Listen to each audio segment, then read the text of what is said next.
Class 6 last topic में हमने पढ़ा था टेस्ट ऑफ फैट्स का टेस्ट करना जो कि बड़ा ही इजी था। इसके अलावा हमने प्रोटीन का टेस्ट किया, स्टार्च का टेस्ट किए थे। अब हम हमने क्या किए थे, कार्बोहाइड्रेट के टेस्ट किए थे, प्रोटीन का टेस्ट किया था। ठीक है, अब हम पढ़ेंगे, आज फैट का टेस्ट हम कर चुके हैं।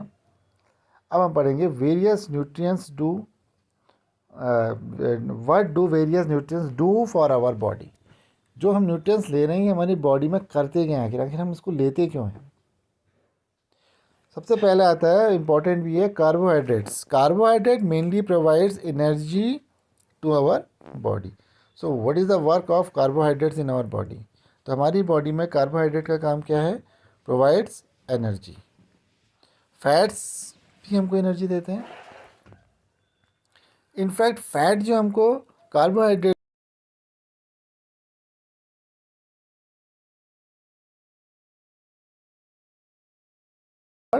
Energy giving foods. So if you are asked energy giving foods, तो आपको ऐसे फूड्स के एग्जांपल देने हैं जिनमें कार्बोहाइड्रेट्स ज़्यादा होते हैं। यहाँ पर एक फिगर बनी हुई है, इसमें कार्बोहाइड्रेट रिच फूड्स है, जैसे bajra, rice, wheat, sweet potato, potato, sugarcane, papaya, melon, mango and maize. तो ये कुछ फूड्स हैं जो हमको कार्बोहाइड्रेट रिच फूड्स हैं, जो हमको कार्बोहाइड्रेट्स प्रोवाइड, एनर्जी प्रोवाइड करते हैं। इसके अलावा groundnut, coconut oil, mustard oil, soybean, nuts, जिसमें आलमंड्स भी आ सकते हैं, कैशू नट्स भी आ सकते हैं, तिल, इनके अंदर क्या होता है, फैटी एसिड ज़्यादा, फैट ज़्यादा होता है, तो ये भी एनर्जी प्रोवाइडिंग, हमने पहले ही पढ़ा है। और आगे बढ़ते हैं, एग्स, फिश, मीट, घी, मिल्क, बटर, आप लोगों को मालूम है कि इनमें फैट ज़्यादा होता है। दूसरा आता है प्रोटीन्स। प्रोटीन्स क्या होते हैं, proteins are often called body building food. ये बॉडी बिल्डिंग फूड्स भी कहलाते हैं प्रोटीन्स। प्रोटीन हमारे बॉडी को बिल्ड करने का काम करते हैं। प्रोटीन्स हमारी ग्रोथ को, रिपेयर ऑफ आवर बॉडी। तो जो आपने देखा होगा, जो ज़्यादा एक्सरसाइज करते हैं उनको कहा जाता है कि वो एक्स्ट्रा प्रोटीन लें। तो इसका, अगर आप लोग खेलते हैं बहुत ज़्यादा, जो बाहर आउटडोर खेल खेलते हैं, उनको एक्स्ट्रा प्रोटीन की ज़रूरत पड़ती है, क्योंकि ये क्या है, बॉडी बिल्डिंग फूड्स के अंदर आते हैं, जिसके एग्जांपल्स होते हैं पीस, ग्राम, मूंग, तुअर,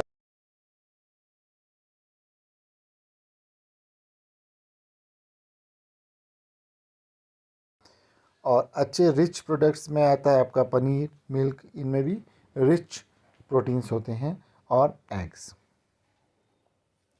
तीसरे आते हैं vitamins. Vitamins help in protecting our body against disease. तो ये एंटीबॉडीज़ बनाते हैं ज़्यादातर, और डिजीज़ के लिए विटामिन्स लिए जाते हैं। विटामिन्स हमारी eyes, bones, teeth and gums को हेल्दी रखते हैं।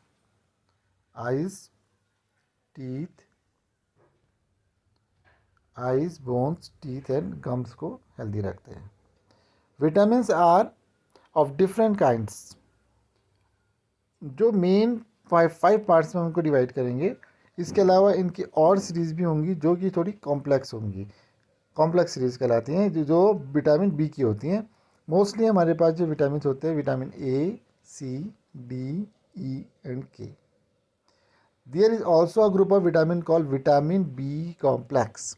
बी कॉम्प्लेक्स के अंदर कई सारे विटामिन आते हैं, vitamin 10, vitamin 12, vitamin 6, vitamin B6, B12।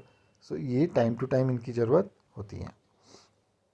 Small quantity, our body needs all this vitamin in small quantity. इसमें इसकी ज़्यादा क्वांटिटी की ज़रूरत नहीं होती है, जैसे प्रोटीन की, फैट की, कार्बोहाइड्रेट्स हम ज़्यादा मात्रा में लेते हैं, ठीक है, लेकिन विटामिन हम लोग बहुत कम मात्रा में लेते हैं।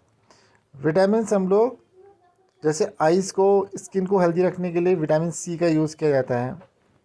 विटामिन सी का यूज़ किया जाएगा हमको, हमारे को किस में, बहुत सारी डिजीज़ को फाइट करने के लिए विटामिन सी का यूज़ होता है। इसीलिए हम लोग देख रहे हैं आजकल विटामिन सी ज़्यादा खाओ, खट्टा ज़्यादा खाओ, ये बोला जा रहा है, क्योंकि ये काफ़ी हद तक हमारे अंदर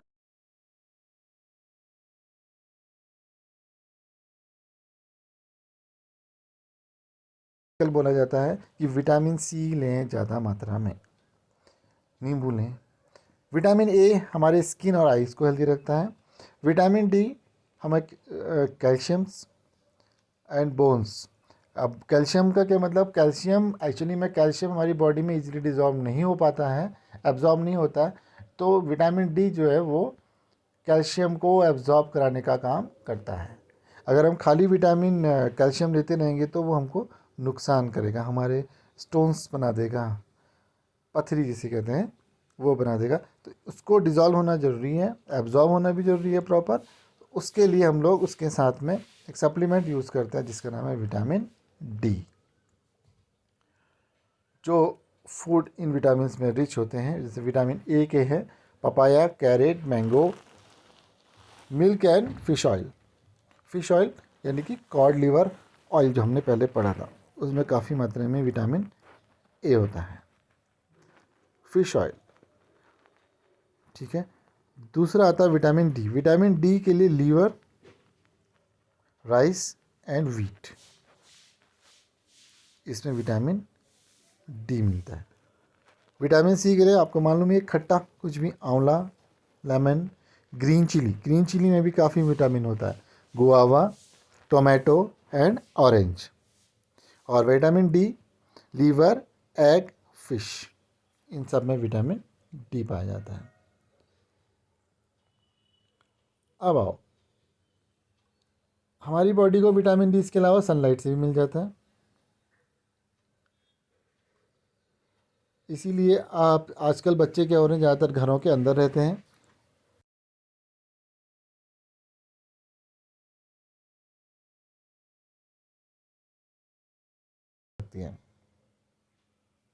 the proper growth of the body and to maintain a good health we have to, हमको सारे vitamin, carbohydrates and protein proper मात्रा में लेने पड़ेंगे।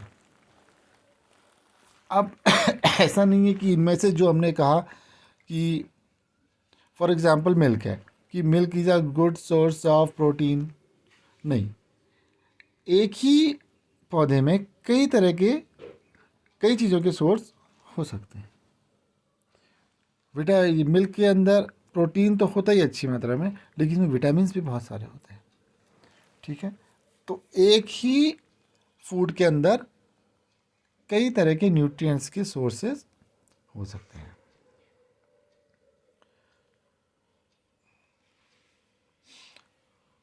लेकिन उनमें किसी एक चीज़ की अधिकता होती है। जैसे मिल्क का हमने एग्जांपल लिया, मिल्क में प्रोटीन बहुत ज़्यादा मात्रा में होता है, बाकी न्यूट्रिएंट्स कम होते हैं, लेकिन होते हैं। फैट भी काफ़ी होता है मिल्क में, हम देखते हैं मलाई लग जाती है आराम से। सो इसीलिए हम लोग कई बार कहते हैं कि नींबू खाओ। तो नींबू किसमें, विटामिन सी का रिच सोर्स है। इसका मतलब ये नहीं कि इसमें और न्यूट्रिएंट्स नहीं है, और न्यूट्रिएंट्स भी हैं लेकिन कम मात्रा में है।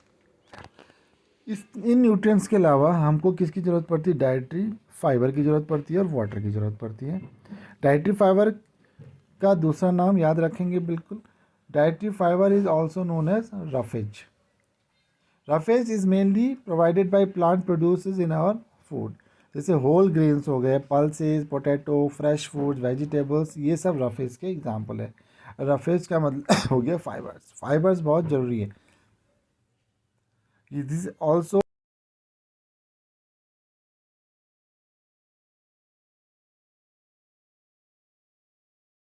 इंटेस्टाइन से उनको क्लीन भी करता है, यानी कि अनडाइजेस्टेड फूड को रिमूव करने का काम रफेज के द्वारा होता है, और साथ में वाटर।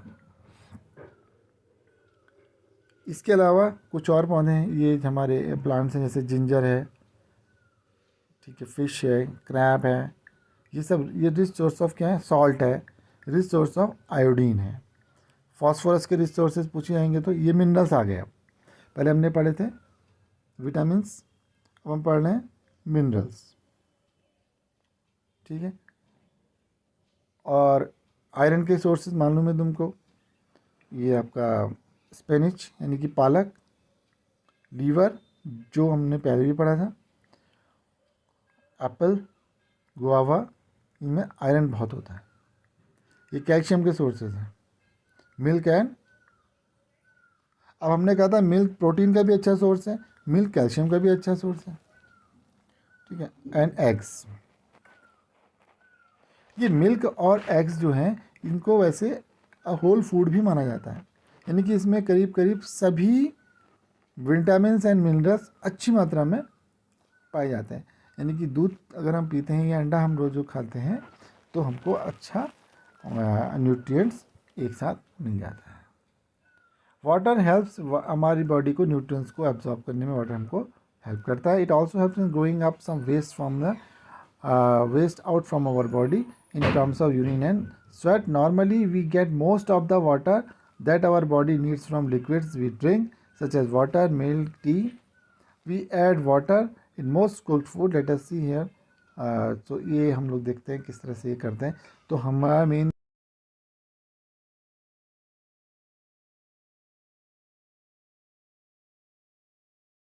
दूध पीते हैं, मिल्क टी पीते हैं, उनसे भी हमको वाटर बॉडी में सफिशेंट अमाउंट में मिल जाता है। तो आज को इतना ही करते हैं, कल को इसको हम आगे बढ़ाएंगे।